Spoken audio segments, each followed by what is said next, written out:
Assalamualaikum warahmatullahi wabarakatuh. Perkenalkan, nama saya Taufik Ramadan. Saya dari jurusan Pendidikan Agama Islam STAI An-Nadwah Kuala Tungkal. NIM saya 19112554, semester 3, vokal 3C. Baik, di sini saya akan sedikit mempresentasikan tugas akidah akhlak yang mana pembimbingnya adalah dosen Nur Habibullah MPDI. Baiklah, langsung saja di sini saya akan masuk materi. Dengan materi saya adalah adab murid kepada guru dan ulama, serta adab guru dan ulama kepada murid. Langsung saja pertanyaan. Pertanyaan pertama ialah, jelaskan seperti apa adab murid kepada guru. Jawabannya adalah, adab murid terhadap guru yaitu mendahului memberi salam, dan di depan guru ketika guru berdiri kita harus berdiri terlebih dahulu. Tidak mengatakan kepada guru, pendapat fulan berbeda dengan pendapat Anda. Tidak bertanya kepada teman duduknya ketika guru di dalam majelis.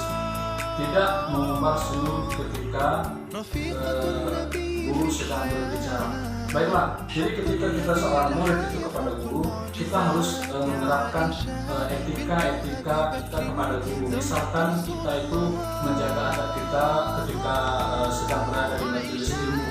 Kita tidak boleh berbicara ketika guru itu berbicara, karena adab itu dia lebih tinggi dibandingkan ilmu. Makanya dikatakan dalam hadis, "Jima akhlaquhu", harga seseorang itu terletak pada akhlaknya. Maka ilmu dibandingkan akhlak itu lebih tinggi akhlak daripada ilmu. Maka setiap orang yang ingin bertalabul ilm itu dia harus menggunakan adab yang terlebih dahulu, baru dia menggunakan ilmunya. Selanjutnya pertanyaan yang kedua, seperti apa adab kita kepada ulama? Adab kita kepada ulama itu kita sebagai seorang murid atau guru.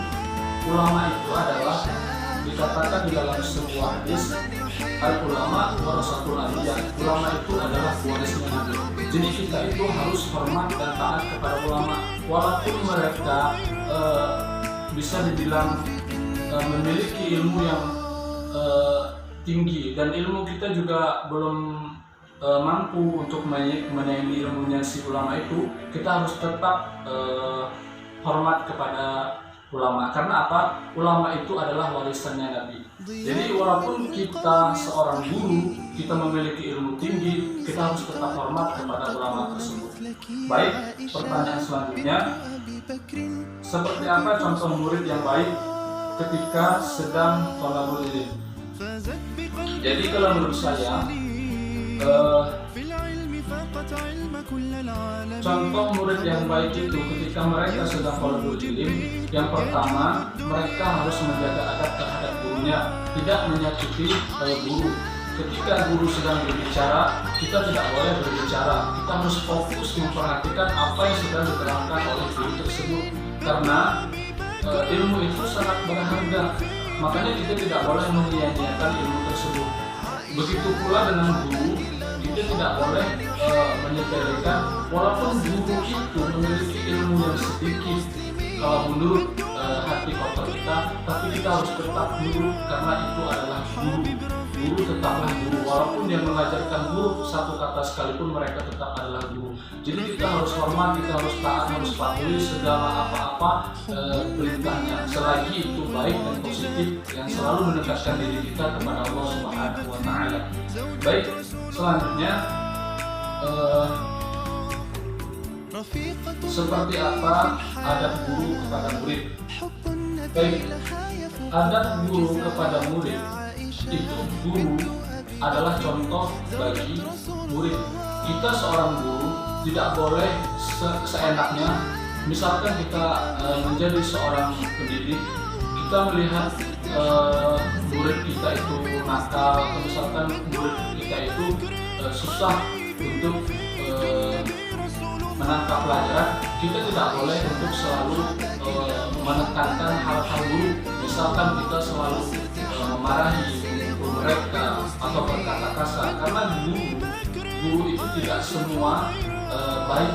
Ada juga guru yang memiliki sifat kasar, ada juga guru yang memiliki sikap temperamen yang kuat. Makanya kalau menjadi guru itu kita memang harus melatih kesabaran, karena jiwa seorang guru itu terletak di hatinya tersebut.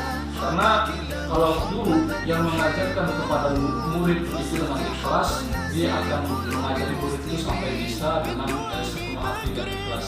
Ya, tidak membentak itu boleh, kecuali memang kalau sudah situasi itu memang tidak memungkinkan lagi untuk mereka bersabar. Tapi lebih baik lagi mereka itu harus bersabar. Karena apa? Karena ilmu yang diajarkan kepada murid itu tidak bisa harus selamanya ditekan. Dia harus selalu perlahan-perlahan, yang penting bisa dipahami dan diterima oleh murid tersebut. Baik, pertanyaan selanjutnya adalah jelaskan bagaimana adab seorang guru dan ulama kepada murid. Baik, ulama dan guru itu adalah guru, dan guru itu memiliki sanad yang baik kepada gurunya, guru terhadap guru, guru terhadap guru, dan seterusnya. Maka walaupun guru dan ulama itu mereka memiliki ilmu yang tinggi, ulama yang baik, guru yang baik, mereka tidak memiliki sifat yang kotor dalam hati. Karena seorang ulama dan guru itu setinggi-tinggi apapun ilmunya, pasti mereka memiliki sifat tawadhu dalam hati. Mereka tidak mau merendahkan orang lain. Walaupun misalkan si murid itu hari ini mereka belum bisa, mereka belum mampu, tetapi seorang guru yang baik, ulama yang baik itu selalu mendoakan mereka supaya mereka itu menjadi bisa, supaya mereka itu jadi baik, supaya mereka jadi taat kepada Allah Subhanahu wa Ta'ala. Jadi seorang guru dan ulama itu cara mereka menghormati murid itu, misalkan dia mengajak duduk bersama, bercerita, sharing tentang agama, share ilmu, tidak memandang dengan sebelah mata, tapi tetap wibawa seorang ulama, wibawa seorang guru itu memang tetap harus mereka jaga. Tidak boleh, walaupun mereka duduk sama rata kepada murid, bukan berarti guru itu dan ulama itu memandang semuanya sama. Yang jelas mereka itu pengen mendekatkan dengan cara mereka tersendiri dan menghormati orang lain, ya, seperti contohnya mereka. Baik, pertanyaan selanjutnya, apakah wajib seorang murid ketika menuntut ilmu kepada guru dan ulama? Jadi kalau menurut saya, menuntut ilmu itu hukumnya adalah wajib, fardhu ain. Karena apa? Karena dikatakan di dalam hadis, talabul ilmi fardhatun 'ala kulli muslimin wa muslimatin. Wajib bagi seorang muslim untuk menuntut ilmu. Karena apa? Karena setiap ilmu yang kita pelajari, ilmu yang kita gali lebih dalam, terutama ilmu tentang agama, itu memang harus kita dalami. Karena apa? Karena itulah bekal untuk kita nanti yang akan kita bawa ke alam akhirat. Ya, karena ilmu, semakin banyak kita mempelajari ilmu, semakin banyak kita tahu tentang cara-cara kita sholat, tentang cara-cara kita mendekatkan diri kepada Allah Subhanahu wa Ta'ala yang benar seperti apa. Makanya kalau menuntut ilmu itu yang benar, kita harus mempunyai guru yang benar, sanadnya yang jelas. Jangan kita asal-asal berguru, apalagi kita belajarnya tidak menggunakan guru, itu nauzubillah min dzalik. Maka Makanya setiap kita belajar itu kita harus betul-betul memperhatikan siapa guru kita, caranya jelas atau tidak, dan yang terpenting kita harus selalu menjaga adab kita, jangan sampai kita suruh adab terhadap guru tersebut. Oke. Mungkin cukup sekian dari saya. Kurang dan terlebihnya saya mohon maaf. Apabila ada kesalahan dan kekeliruan, yang benarnya itu dari Allah, yang salahnya itu dari saya akhiri dengan wabillahi taufiq wal hidayah. Assalamualaikum warahmatullahi wabarakatuh.